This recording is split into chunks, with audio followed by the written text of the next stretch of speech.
Blood circulation improve करायचं आहे, हे 5 एक्सरसाइजेस आणि हेल्थ टिप्स नक्की फॉलो करा. आज एक सिंपल प्रश्न, जर तुमच्या बॉडीच्या प्रत्येक सेलपर्यंत ऑक्सिजन आणि न्यूट्रिएंट्स नीट पोहोचत नसतील तर तुम्ही हेल्दी राहू शकता का? उत्तर सिंपल आहे, नाही. ब्लड सर्क्युलेशनचं काम म्हणजे बॉडीच्या प्रत्येक भागापर्यंत ऑक्सिजन, न्यूट्रिएंट्स आणि हॉर्मोन्स पोहोचवणं. आपल्या शरीरात ब्लड व्हेसलचं नेटवर्क इतकं मोठं आहे की ते हजारो किलोमीटरपर्यंत पसरलेलं असतं. म्हणजे शरीरात असा एकही भाग नाही जिथे ब्लड पोहोचत नाही. पण प्रॉब्लेम तेव्हा सुरू होते जेव्हा हा फ्लो स्लो आणि इम्प्रॉपर होतो.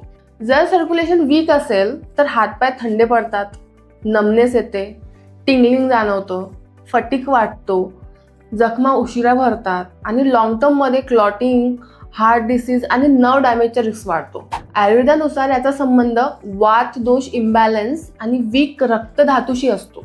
आता चांगली गोष्ट म्हणजे काही सिंपल एक्सरसाइजेस आणि हॅबिट्सने सर्क्युलेशनला खूप इम्प्रूव्ह करता येतं. चला 5 इफेक्टिव्ह एक्सरसाइजेस पाहूया. पहिली, ब्रिस्क वॉकिंग. ही सगळ्यात सिंपल आणि पॉवरफुल एक्सरसाइज आहे. रोज 30 मिनिट्स तेज चालल्याने हार्ट रेट वाढतो आणि ब्लड फ्लो इम्प्रूव्ह होतं. दुसरा, अँकल पंप्स आणि लेग मुवमेंट. जर तुम्ही खूप वेळ बसत असाल तर दर 1-2 तासांनी अँकल्स फिरवा, टोज वर खाली हलवा आणि थोडं चालून या. यामुळे लोअर बॉडी मधलं ब्लड परत हार्टकडे जातं. तिसरी, सूर्यनमस्कार. हा फुल बॉडी मुवमेंट आहे. रोज 8-10 राऊंड्स केल्याने मेटाबॉलिझम आणि सर्क्युलेशन दोन्ही इम्प्रूव्ह होतं. चौथी, लेग्स ऑफ द वॉल. या पोज मध्ये पाय भिंतीला टेकवून वर ठेवायचे. यामुळे लेग्स मधला ब्लड स्टॅग्नेशन कमी होतो आणि फ्लो सुधारतो. पाचवा, प्राणायाम, कपालभाती आणि डीप ब्रीदिंग.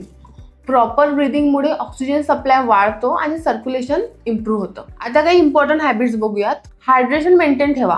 पाणी कमी घेतल्यास काय होतं, ब्लड ठीक होतं आणि फ्लो जो आहे तो स्लो होतो. लॉंग सिटिंग टाळा. दर 1 तासाने उठून थोडं चालणं खूप गरजेचं आहे. स्मोकिंग आणि टोबॅको यांना पूर्णपणे अवॉइड करा. निकोटीनमुळे काय होतं, ब्लड व्हेसल्स नॅरो होतात. बीपी आणि शुगर कंट्रोलमध्ये ठेवा. हे दोन्ही ब्लड व्हेसलला डॅमेज करतात. पुढे ऑइल मसाज म्हणजे अभ्यंग. यामुळे काय होतं, ब्लड फ्लो इम्प्रूव्ह होतं आणि मसल रिलॅक्स होतात. नंतर आपण करू शकतो वॉर्म वॉटर आणि वॉर्म फूड घ्या. कोल्ड आणि प्रोसेस फूड सर्क्युलेशनला स्लो करतात, म्हणून ते आपण टाळायला हवं. एक सिंपल एक्झाम्पल, 2 लोक आहेत, दोघांचं काम सिटिंग आहे. एक दर तासाला उठून चालतो, पाणी पितो आणि योगा करतो. दुसरा दिवसभर बसून राहतो. काही महिन्यात पहिल्याची हेल्थ क्लिअरली बेटर दिसेल. शेवटी एक गोष्ट लक्षात ठेवा, ब्लड सर्क्युलेशन म्हणजेच तुमच्या बॉडीचं लाईफ सपोर्ट सिस्टीम आहे. फ्लो स्मूथ असेल ना तर बॉडी हेल्दी, फ्लो स्लो असेल तर प्रॉब्लेम सुरू होतात. म्हणून मुवमेंट, ब्रीदिंग आणि रुटीन कधीच इग्नोर करू नका. जरी माहिती युजफुल वाटली असेल तर व्हिडिओ लाईक करा, कमेंटमध्ये सांगा तुम्ही रोज किती वेळ ऍक्टिव्ह असता आणि अशाच प्रॅक्टिकल हेल्थ कंटेंटसाठी चॅनलला सबस्क्राईब करायला मात्र विसरू नका.